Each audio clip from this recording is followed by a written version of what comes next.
Welcome back. Actually ഇതൊരു daily vlog video അല്ല.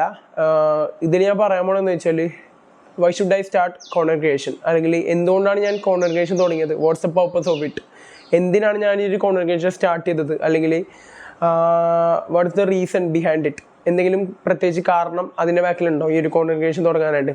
So അതൊക്കെയാണ് നമ്മൾ ഇന്നത്തെ ഒരു വീഡിയോയിൽ ഡിസ്കസ് ചെയ്യാനായിട്ട് പോകുന്നത്.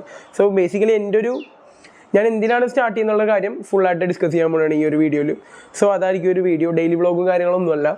So let's get started. First കാര്യം എന്താണെന്ന് വെച്ചാൽ ക്യാമറ ഷൈ മാറ്റാനും കുറച്ചും കൂടി കോൺഫിഡൻ്റ് ആവാനാണ് ഞാൻ കോണ്ടന്റ് ക്രിയേഷൻ തുടങ്ങാനുള്ള ഫസ്റ്റ് റീസൺ.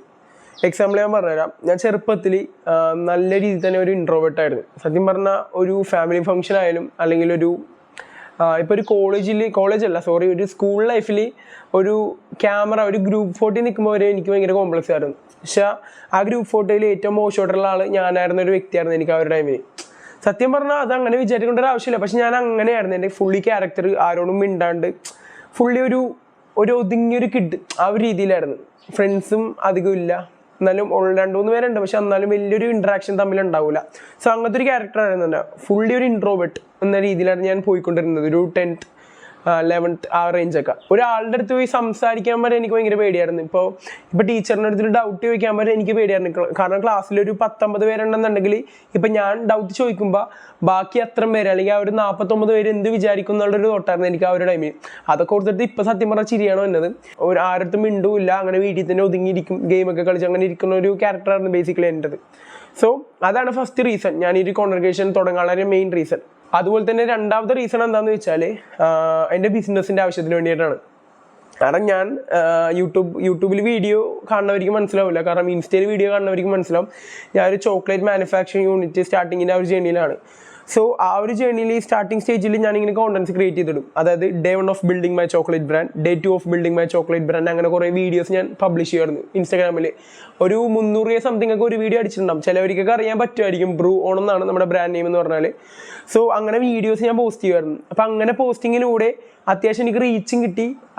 ഫോളോവേഴ്സ് അത്യാവശ്യം ഒരു 4000 പേരോളം നമുക്ക് ഫോളോവേഴ്സും കിട്ടിയായിരുന്നു ആ ഒരു ടൈമിന്. സോ അങ്ങനെ അത്യാവശ്യം ഫോളോവേഴ്സ് ഗെയിൻ ചെയ്ത് വന്നപ്പോഴാണ് ഞാൻ ഈ ഒരു ട്രൂത്ത് തിരിച്ചറിയുന്നത്, അതായത് പേഴ്സണൽ ബ്രാൻഡിങ്ങിൻ്റെ ഗുണം. സോ ആ ഒരു ടൈമിനാണ് സത്യം പറഞ്ഞാൽ ഞാൻ വീഡിയോസ് ഇട്ട് തുടങ്ങിയതിൻ്റെ ബെനിഫിറ്റ്സ് എനിക്ക് മനസ്സിലായത്. കാരണം ഞാൻ വീഡിയോസ് നേരത്തെ തന്നെ ഷൂട്ട് ചെയ്തിടുമ്പോൾ എനിക്ക് പേഴ്സണൽ ബ്രാൻഡിങ് എന്താണെന്ന് അറിയാൻ പാടില്ലായിരുന്നു.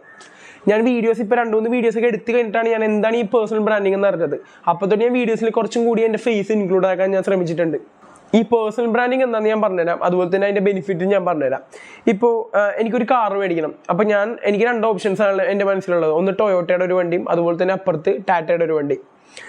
അപ്പോൾ എനിക്ക് ടാറ്റയുടെ ആ ഒരു കമ്പനിയുടെ ഓണർ അല്ലെങ്കിൽ ആ ഒരു ഫൗണ്ടർ ആണെന്ന് എനിക്കറിയാം, രതൻ ടാറ്റയാണ്, അതെനിക്ക് ഓൾറെഡി അറിയാം. സോ ഞാൻ ഇങ്ങനെ പോകുമ്പോൾ ഒരു 2 കാറുണ്ട്. അപ്പോൾ രണ്ടിലും ഏകദേശം ഒരു ഫീച്ചേഴ്സ് തന്നെയാണ്, എല്ലാ കാര്യങ്ങളും ഒരു ഫീച്ചേഴ്സ് തന്നെയാണ്. അപ്പോൾ അങ്ങനെ വയ്ക്കുമ്പോൾ ഞാൻ കൂടുതൽ പ്രയോറിറ്റീസ് മേടിക്കാനുള്ള ഒരു ബൈയിങ് ചാൻസ് കൂടുതലും കൊടുക്കുന്നത് ഞാൻ ടാറ്റക്കായിരിക്കും, because of that personal branding. കാരണം ആ ഒരു രതൻ ടാറ്റയുടെ ആ ഒരു പ്രസൻസ് ബാക്കിലുള്ളതുകൊണ്ട് I always choose Tata. So that's the power of personal branding. അതുകൊണ്ടാണ് ഞാൻ എൻ്റെ ഒരു ബിസിനസ്സിൻ്റെ ഒരു പേഴ്സണൽ ബ്രാൻഡിങ് അല്ലെങ്കിൽ അതിൻ്റെ ബാക്കിലൊരു ക്യാരക്ടറിന് ആൾക്കാർ എപ്പോഴും ഓർത്തിരിക്കണം, എപ്പോഴും ഒരു പ്രസൻസ് അവിടെ കിട്ടിക്കൊണ്ടിരിക്കണം എന്നുള്ളൊരു തോട്ടിലാണ് ഞാൻ ഈ ഒരു പേഴ്സണൽ ബ്രാൻഡിങ് എന്ന രീതിയിലേക്ക് എൻ്റെ കോണ്ടന്റിനെ ഷിഫ്റ്റ് ചെയ്തത്. സോ ഈ 2 റീസൺസ് കൊണ്ടാണ് ഞാൻ ബേസിക്കലി ഈ ഒരു കോണ്ടന്റ് ക്രിയേഷൻ എന്ന ഈ ഒരു ജേണിയെ സ്റ്റാർട്ട് ചെയ്യാനുള്ള മെയിൻ റീസൺ. സോ അതാണ് എനിക്ക് പറയാനുള്ള കാര്യങ്ങൾ. ഇപ്പം എന്തായാലും വീഡിയോസൊക്കെ ഇനി വരും. കുറച്ച് എക്സാമും കാര്യങ്ങളൊക്കെ വേണ്ടി തിരക്കായിട്ട് വെക്കണമായിരുന്നു. അതുകൊണ്ട് എന്തായാലും വീഡിയോസൊക്കെ ഇനി ഉണ്ടാവും. So that's all for today.